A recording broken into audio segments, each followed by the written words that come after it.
সাল্লাল্লাহু আলাইহি ওয়াসাল্লাম বলেন, তুমি তো প্রত্যেক দিন নতুন নতুন কথা বলো। কি বলো? প্রত্যেক দিন নতুন নতুন কথা বলো, আজকে কোনো নতুন কথা আছে? কে বললো? আবু জাহেল।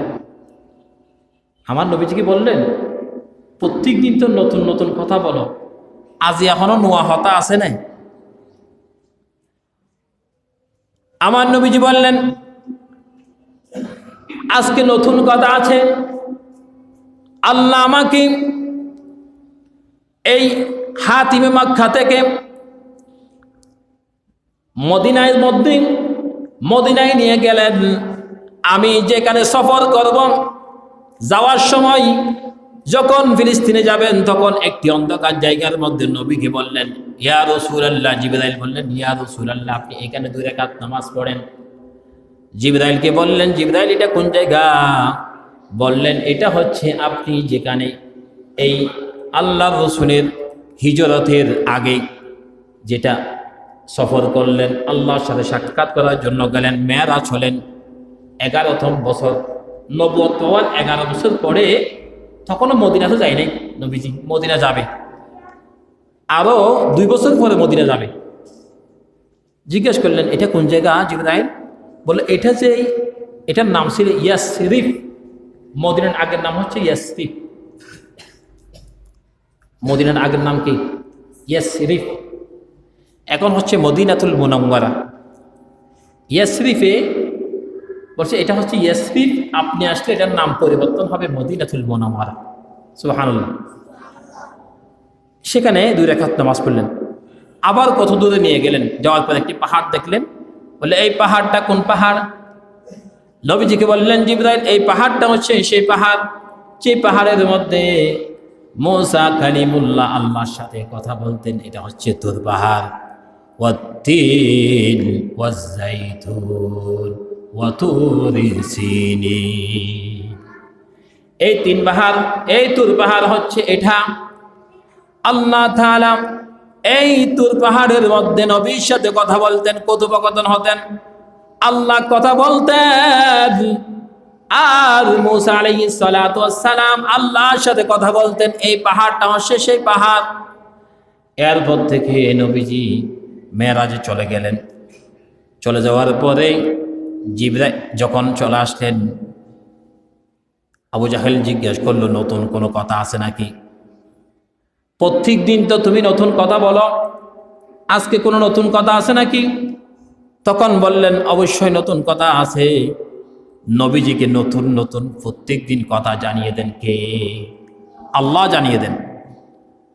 বলে, আমি আজকে রাতে এই মক্কা থেকে মদিনাতুল মুনাওয়ারা হয়ে জেরুজালেম ফিলিস্তিনে গেলাম, এরপর থেকে সিদরাতুল মুনতাহা গেলাম, এরপর থেকে আরশে আজিমের মধ্যে আল্লাহর সাথে দেখা করলাম, জান্নাত জাহান্নাম সমস্ত কিছু পরিদর্শন করলাম, আবার চলে এসে আমি এখানে নামাজ পড়লাম। আল্লাহু আকবার।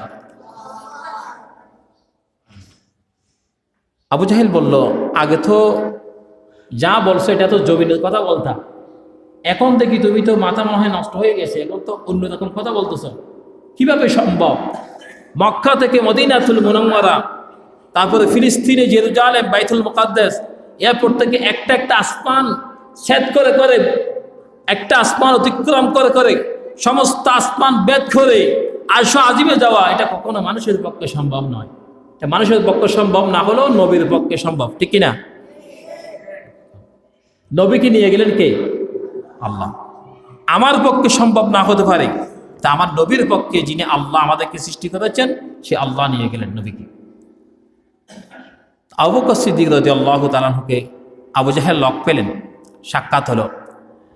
আবু জাহেল বলল, আবু বকর, প্রত্যেক দিন তো তোমার নবী কথা বলে, আজকে শুনলাম নতুন করে আরেকটি কথা, তিনি নাকি আরশে আজিমের মধ্যে গেলেন। প্রথমে মক্কা থেকে মদিনায় গেলেন, মদিনা থেকে ফিলিস্তিন গেলেন, ফিলিস্তিন থেকে একটি একটি আসমানকে আল্লাহ একটি একটি আসমানকে অতিক্রম করে আবার তিনি চলে গেলেন, আল্লাহর সাথে সাক্ষাৎ করলেন, জান্নাত দেখলেন, জাহান্নাম দেখলেন, আবার নাকি মসজিদে নববীর মধ্যে চলে আসলেন। আবু বকর, তোমার মন্তব্য কি? আবু বকর বললেন, আমার নবীজি যদি এই কথা বলে থাকে, অবশ্যই আমার নবীর কথার মধ্যে কোনো মিথ্যা হতে পারে না। সুবহানাল্লাহ।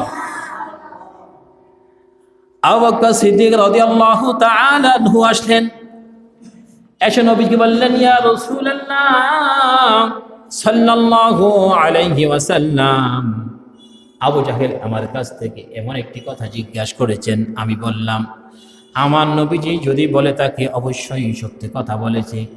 আবু বকর রে, আজকে থেকে তুমি আবু বকর নয়, আজকে থেকে তুমি সিদ্দিক আকবর। আল্লাহু আকবার।